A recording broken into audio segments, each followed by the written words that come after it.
Assalamualaikum warahmatullahi wabarakatuh. Selamat pagi anak-anak semuanya. Selamat bertemu kembali dengan saya Pak Musli. Semoga kabar anak-anak semuanya selalu dalam keadaan sehat walafiat. Tetap jaga protokol kesehatan.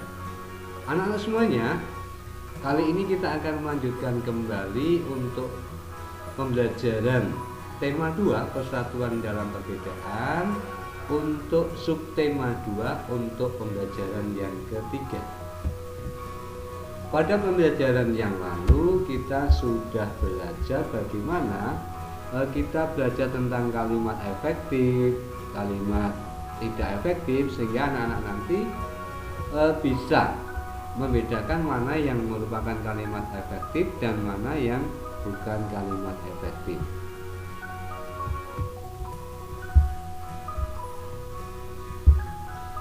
Nah, kita ulang kembali melengkapi ataupun menggunakan kalimat efektif ya ketika anak-anak membaca suatu bacaan. Nah, di sini melengkapi peta pikiran menggunakan kalimat efektif. Nah, apa itu peta pikiran ya atau mind mapping ya? Peta pikiran adalah suatu cara untuk mengolah informasi dari teks menjadi lebih rinci yang disajikan dalam bentuk diagram yang di dalamnya terdapat info penting dari suatu bacaan.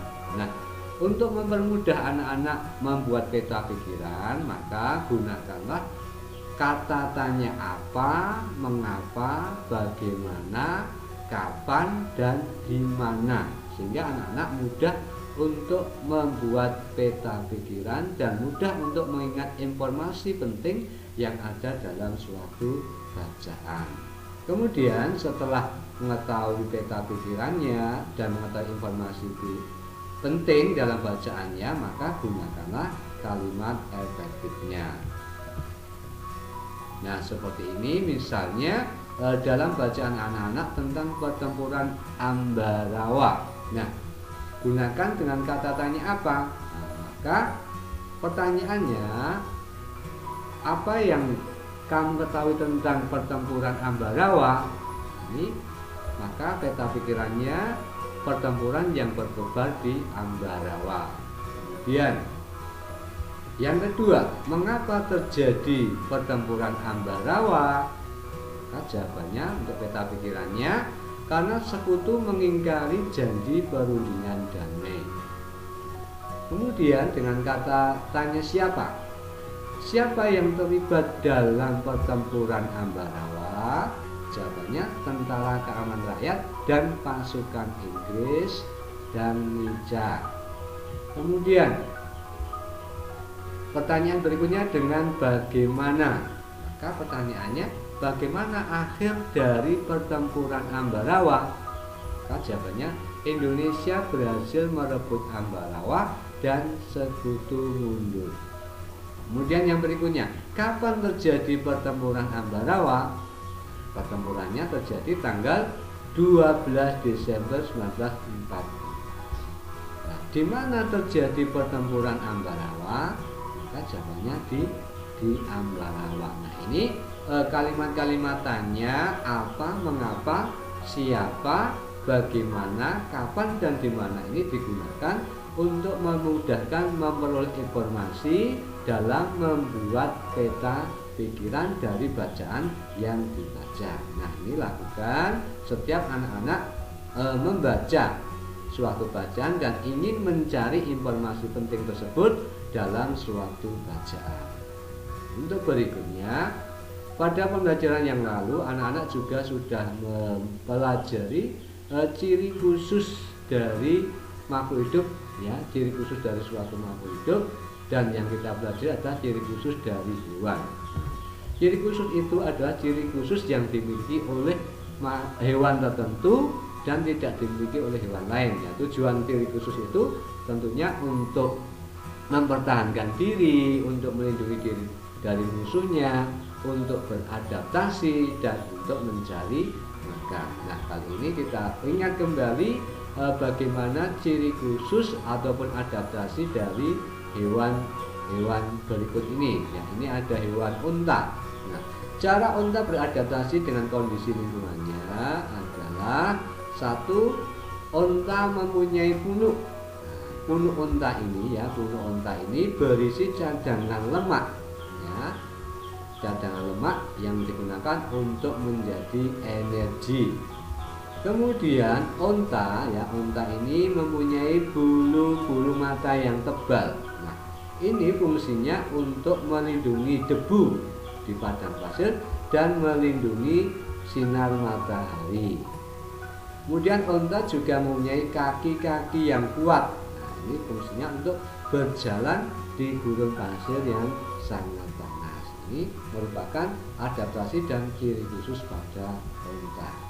Kemudian untuk berikutnya, nah ini ada beruang kutub. Beruang kutub mempunyai ciri-ciri tertentu, yaitu beruang kutub melakukan adaptasi mempunyai bulu putih atau rambutnya putih. Nah, ini sebagai kamuflase agar tidak mudah terlihat oleh pemangsanya ataupun pemburu. Kemudian ciri khusus yang kedua, pada beruang kutub ini punya lapisan lemak di bawah kulit. Nah, ini tujuannya untuk melindungi diri dari udara dingin sehingga dapat bertahan hidup di lingkungan yang sangat dingin. Ini untuk beruang kutub. Nah, kemudian kemarin juga sudah mempelajari tentang bagaimana bunglon beradaptasi dan ciri khusus pada bunglon. Kita ingat kembali bahwa bunglon ini mempunyai kemampuan mimikri, yaitu kemampuan merubah warna kulit tubuhnya sesuai dengan lingkungan yang ditempatinya. Selain itu, bunglon juga punya lidah proyektil, ya, lidah penembak untuk menangkap mangsanya. Kemudian matanya ini bisa memutar ke segala arah, ya, sehingga mudah menemukan mangsanya. Ini ciri khusus pada bunglon. Kemudian yang berikutnya ada yang namanya ikan buntal. Nah, ikan buntal ini mempunyai kemampuan menggembungkan tubuhnya, ya, tubuhnya bisa menggembung untuk melindungi diri. Kemudian yang berikutnya, ikan buntal ini juga punya duri-duri yang beracun, ya, duri-duri yang beracun untuk melindungi diri dari pemangsanya. Kemudian yang berikutnya adalah hewan bebek. Nah, bebek punya beberapa ciri khusus. Yang pertama, ini diperhatikan. Nah, paruhnya ini, paruh bebek ini berbentuk sudu. Nah, ini fungsinya untuk mencari makanan dalam lumpur. Kemudian yang berikutnya, kaki bebek ini berselaput, ya, kakinya berselaput untuk memudahkan berenang dan untuk memudahkan berjalan di atas lumpur. Kemudian yang ketiga, bulu-bulu bebek ini berlapis lilin sehingga tidak basah atau mudah kering saat di lingkungan air.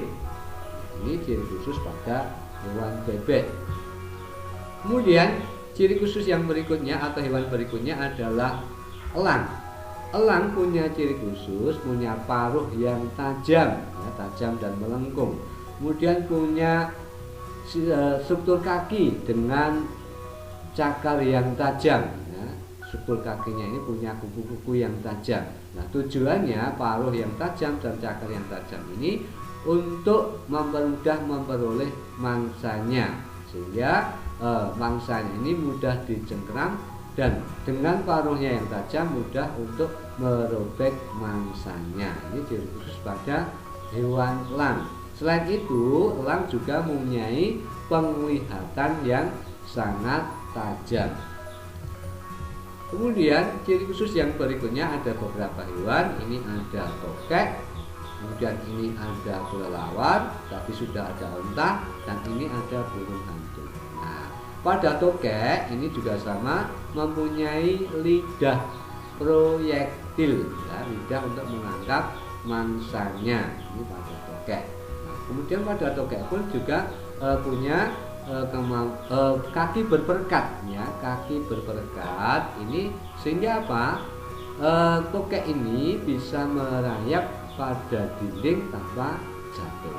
Kemudian pada kelelawar ini punya ciri khusus, ini struktur kulit sayapnya ini sangat tipis sekali. Kemudian pada bagian sayap ini terdapat cakar-cakar sehingga apa? Memudahkan merayap pada dinding gua.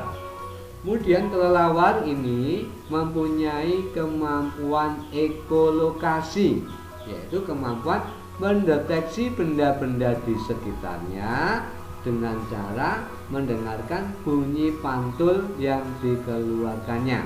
Nah, apa itu bunyi pantul yang dikeluarkan oleh kelelawar? Adalah gelombang bunyi ultrasonik. Jadi kelelawar itu mampu mengeluarkan bunyi pantul atau gelombang bunyi ultrasonik untuk kelelawar. Kemudian pada kelelawar ini berkembang biak dengan vivipar atau melahirkan, dan kelelawar merupakan satu-satunya hewan mamalia yang bisa terbang. Kemudian yang berikutnya adalah burung hantu. Burung hantu mempunyai ciri khusus, mempunyai mata dan pendengaran yang tajam dan mempunyai bulu-bulu yang sangat halus, sehingga ketika terbang mendekati mangsanya tidak akan terdengar oleh mangsanya. Kemudian burung hantu juga mempunyai ciri khusus bahwa lehernya mampu digerakkan sampai 180 derajat, jadi bisa memutar ke belakang untuk pada burung hantu.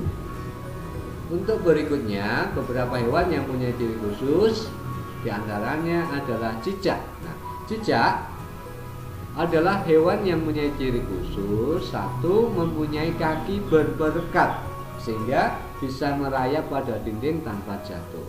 Yang kedua, pada cicak mempunyai kemampuan memutuskan ekornya atau autotomi sehingga dapat melindungi diri dari mangsanya untuk cicak. Kemudian yang berikutnya hewan terenggiling. Nah, pada terenggiling ini punya ciri khusus, yaitu menggulungkan tubuhnya untuk melindungi diri.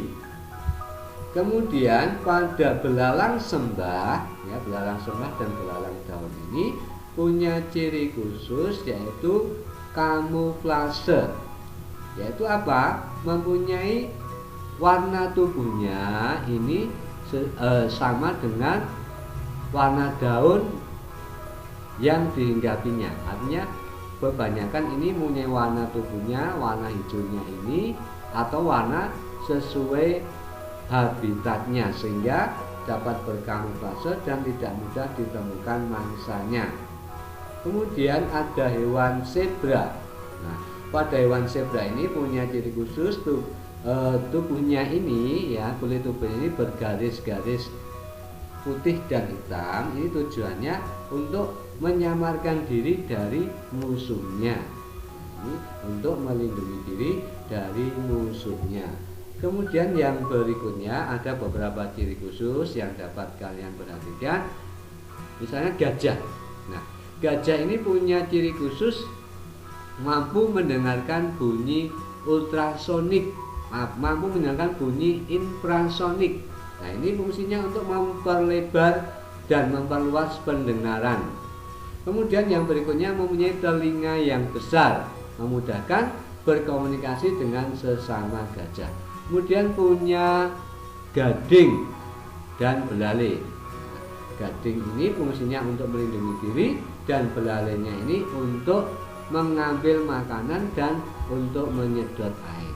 Kemudian yang berikutnya singa. Singa punya ciri khusus, mempunyai bulu yang warnanya seperti rumput kering. Nah, cepat ini seperti warna rumput kering, cepat ini sehingga untuk menyamar atau berkamuflase agar tidak diketahui oleh musuhnya.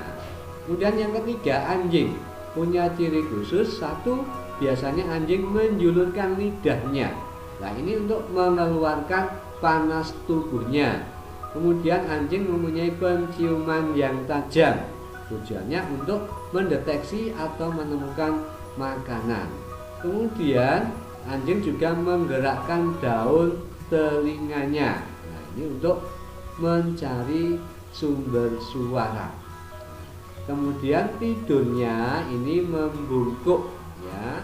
Membungkuk ini tujuannya untuk menghangatkan tubuhnya. Kemudian yang berikutnya ada hewan landak. Landak punya kulit berduri. Nah, tujuannya untuk melindungi diri dari musuhnya. Kemudian pada hewan kera. Kera mempunyai ekor yang panjang dan berumbai. Nanti tujuannya untuk menjaga keseimbangan saat melompat. Kemudian juga punya kuku-kuku yang tajam untuk mencengkeram musuhnya. Kemudian pada katak, nah katak punya ciri khusus juga, kakinya berselaput. Nah, ini memudahkan untuk berenang. Kemudian kulitnya berlendir. Ini tujuannya untuk membantu bernapas. Kemudian kaki belakangnya ini lebih panjang. Ini fungsinya untuk melompat dan melindungi diri. Nah, inilah beberapa ciri khusus pada hewan, dan anak-anak bisa menemukan beberapa hewan lain yang mempunyai ciri-ciri khusus tertentu. Mudah-mudahan untuk pelajaran kali ini anak-anak bisa memahami dan bermanfaat untuk semuanya. Terima kasih. Wassalamualaikum warahmatullahi wabarakatuh.